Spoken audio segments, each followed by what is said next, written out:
Allah'a tesbih aytdiýanda amanet etişmahal tesbih aytdyňmy filkefa kulağa suwatdyňy.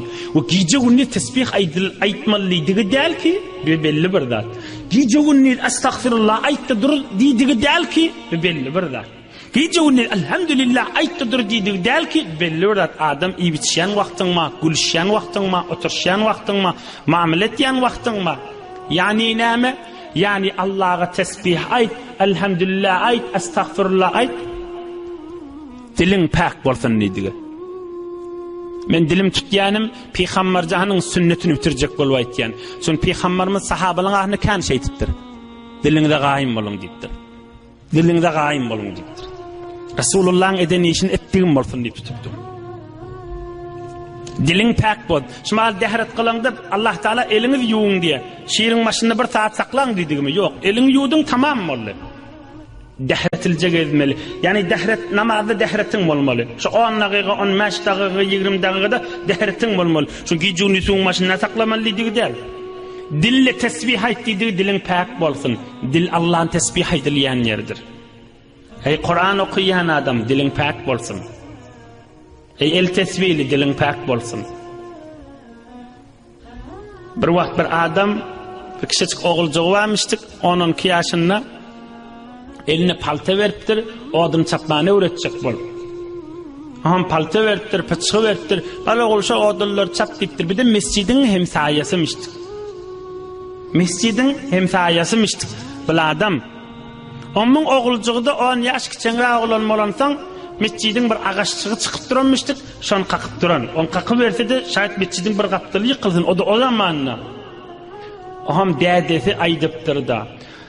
تراتیش دادم که هیزم شکن نگفتم که دیوار مسجد بکن تراتیش دادم که هیزم بکن نگفتم که دیوار مسجد بکن eline palta verdim odun çap dedim mescid çık dip beremak dipdir. Mene Hazreti Sa'di nämek misalet getiriye öyle aytdiye zaban amet az behre şükru sipas biqibet negerdanedeş hak şenas. Palta odun çapmanqı mescid çıkmanqa de. Mescid avad edilýändir. Dille subhanallah elhamdülillah estağfurullah qowrunlyň jaýy. Onuň munyň ýamanlap, onuň munyň fuzulçylygy, onuň munyň kepçiçilik jaýy dällerdir. Şoň misalet getiripdir. Toratişi dadam ki hizum şekan. Ne goftem ki diwarı mescid beken. Zaban Ahmed az behri şükru sipas biqibet negerdanedeş hak şenas. Daytanı yiyen adam dili qov yerik geçirmeli. Palta gerek yerine sarf etmeli. Bıçak gerek yerine sarf edilmeli. Mescid çık dip beremak ki diptir. Dillin her cire kepla versen din yıkyak. Adamın öz dinini yıkya da behem vurya. Allah'dan da şart ya. Yani ulu derstir birini maskar etmek, birinin izinden keplemek, yüzüne yüreğinin ağırcak kefin aytmak. Yüreği ağırcak kef aytmalı mı? Yüreği ağırcak kef. Eğer şunu bir günahdan alıp kalacak bolsan yolu velin aytmalı. Hatta dinimizde aytdiya, ey cemaatler, men şu gurrunları aydiyan dinin gurrunu ta'til olmasın deyip. Din gurrunu ta'til olmaz hiç vaqtda. Din gurrun ta'til olmasın ve hak gurrun mıdam aydılacağını bilir yani kan adamlar. Şunun için aydiyana. Yoksa bir form ta'til olup var ya bu gurrunlar. Dinimizde yoksa şu gurrun ma. Bir adama akıl aytacak bolsan, nasihat aytacak bolsan, yanına başka adam bolmasın. Fakat özüne ayt diye o utanmaz yani. Hay sen nämeden mescide beyttirip gelýän diýip qyýgyrmany hiç adamyz ýok da. Kenara çykmaly, jany gullimeli. Şijire şunu riayet etseňe qowda at diýmeli. Sen şunu edip berjek bolanda başga adam ýanyna goýmaly, şo utanmasyn diýip. Hala izinden keplemek näjire dogry bolsun. Din ýürümeli ki, din amal etmeli ki bil. Keplemäň ýoly, aýtmaň ýoly, diýmäň ýoly, din bize tapşyrýar ki ilm zaman, okuw zaman, düşüm zaman, revanşinasiye ehemmiyet berilýän zamanna ýaşaýan din tapşyryp kişini. Men bir beýik bir pirliň biriniň gurrunu bar, şoň hytmatyňda ýetireýin. Nasihat diýip aýdylýan gurrunlar da bular. Mına palany aýdylýan molmol o günakarçylyk bolar. Bir beyik pir geçiptir. Pir yani murşid, Rabbani. Adamlar Allah'ın ışkına geçiriyen. Ona Hazreti İmam Abdülvehhab Şi'rani diyorlar. Mısır'da geçiptir. Ey cemaatler. Indi tarihta aydılışına öz zamanının yek evliyasının birmiştik. Şoň tarihinde var, şoň tarihinde var, şoň yaşayışında var, şoň öz aýtýar. Bir wagt diye ovamızda haram lokma köpelli, nämijegim bilmän, düze çykyp gum yerdim, soňram dişimiň arasyndan et aýyrardım diye. Beýle bir teberrik Allah'ın dostu bolan adam.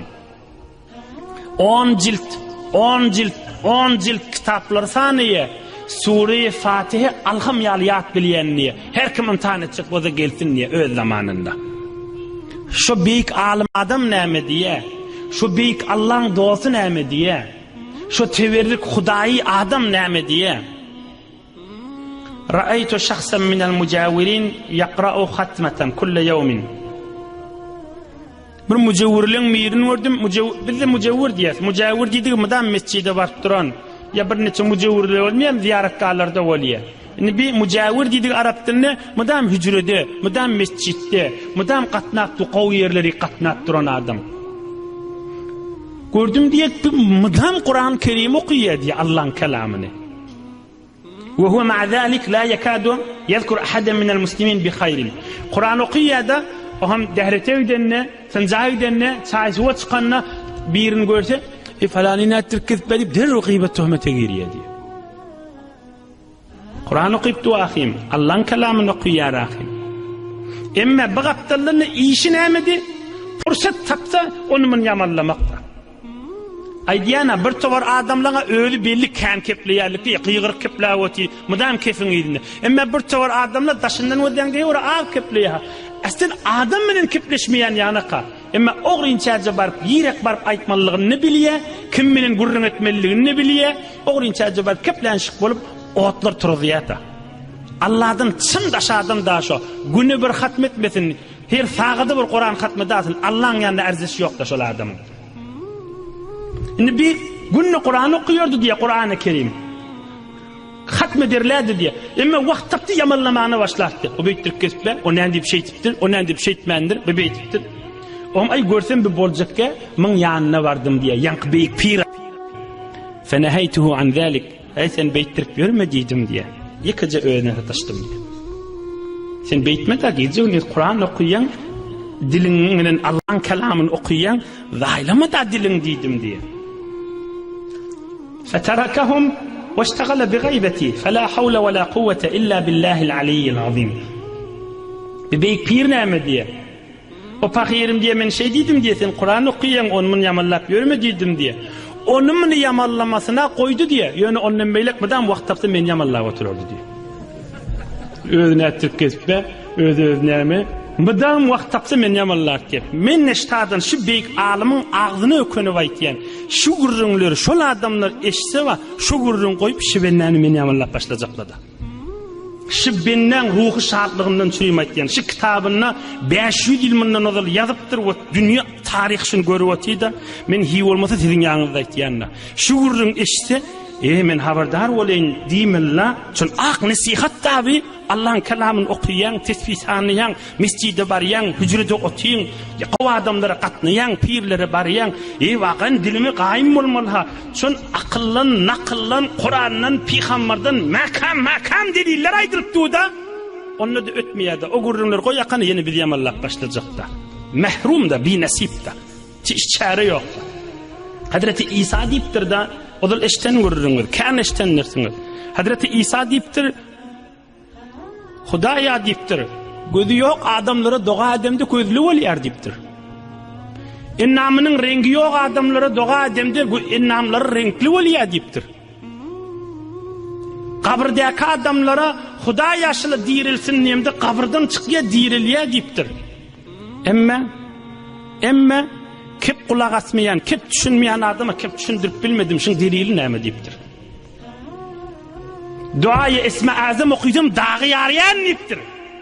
Şula adamla men kalbini yarıp bilemek deyiptir. Delili näme deyiptir. Allah aydyptyr Şon olan qursaqlarını men bilýän özüm ma diýipdir. Olan qursaqlarını ondan üçin möhür basal. Ay özü bilýän bolsa bolýar da diýip özüni goýýar, onu ýarıp bolmaýar diýipdir. Özüm bilýän ma diýipdir, içinde diýipdir. Bir adamdan nasihatda almalardyr bir päli wada. Bir adamdan hasy bir ýaşky adamdan nasihatda almalardyr bir päli wa, goý şo pälini gezibersin diýipdir. Hazreti İsa ve Allah'ın arasında kurrun daşa. Mekan kurrunlar şula, din kurrun. Her ağızdan çıksa da hak kurrunlar daşa.